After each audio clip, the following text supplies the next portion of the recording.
মিয়ানমারের প্রসঙ্গে বাংলাদেশ এবং মিয়ানমারের মধ্যে করিডোর হলে অবশ্যই আমি মনে করি একটা নিরাপত্তা ঝুঁকি তৈরি হবে। কেন বলছি?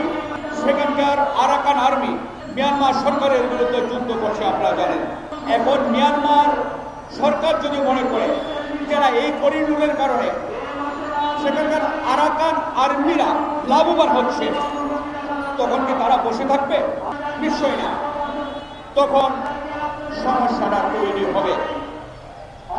আর এই করিডোর তখন আমাদের জন্য একটা বিপদ ডেকে আনবে, আমাদের স্বাধীনতা সার্বভৌমত্বের জন্য একটা হুমকি হয়ে দাঁড়াবে।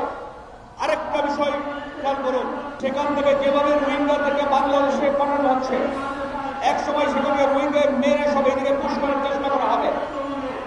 মানবিক করিডোরের দায়িত্বে যারা আছেন, জাতিসংঘের লোক, তারা বলবে সবাইকে তোমরা বাংলাদেশে অনুপ্রবেশের সুযোগ করে দাও।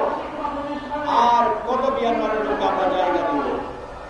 এই বিষয়গুলো বিবেচনা করে আমরা মনে করছি এই ধরনের করিডোর হবে স্বাধীনতা সার্বভৌমত্বের জন্য হুমকি, আমাদের নিরাপত্তার জন্য হুমকি, এবং এটা হবে আমাদের জাতীয় স্বার্থ বিরোধী। আরেকটি কথা আমরা সুস্পষ্ট ভাষায় বলতে চাই, এই ধরনের করিডোর রাষ্ট্রীয় সিদ্ধান্ত কোন অনির্বাচিত সরকারের নেওয়ার কোন সুযোগ নেই। এটা নিবে জনগণের ভোটে নির্বাচিত সরকার। কাজেই আমরা ইউনিট সরকারের প্রতি আমাদের আহ্বান থাকবে, নিজেদের সংবিধান মতো নিজেদের যে কাজ সেটাই করুন। অন্যদিকে আমরা পাওয়া না।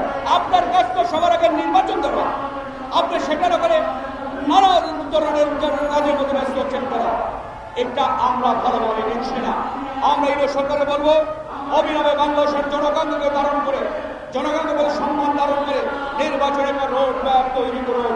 নির্বাচিত সরকার জনমতকে নিয়ে রাষ্ট্রের স্বার্থকে দেখে তারপর করিডোর দিবে কি দিবে না সেটা তারাই চিন্তা করবেন, তারাই সেটাকে মানবেন, তারাই সে সিদ্ধান্ত নেবেন। আজকে ইন্ডিয়াতে পুশিন হচ্ছে, এটা নিয়ে আজকে আমার সরকারের কোনো মাথা ব্যথা আছে বলে আমি মনে করি না, দেখছি না। আমরা অবিলম্বে পুশিন বন্ধ করার জন্য ভারতের কাছে আহ্বান জানাই। এই ধরনের নোংরামি বাংলার মানুষ মেনে নেবে না। আপনাদের নিশ্চয়ই কাল আছে, আমরা শক্তি আর পাকিস্তানের বিরুদ্ধে দেশের মানুষ জীবন দিয়েছে, রক্ত দিয়েছে স্বাধীনতার জন্য। আপনি ভারতে যদি আমার স্বাধীনতা সার্বভৌমত্ব করতে চান, বাংলার মানুষ বসে থাকবে না। বাংলাদেশের মানুষ পাকিস্তানিদের বিরুদ্ধে যেভাবে রুখে দাঁড়িয়েছ সেভাবে রুখে দাঁড়াবে।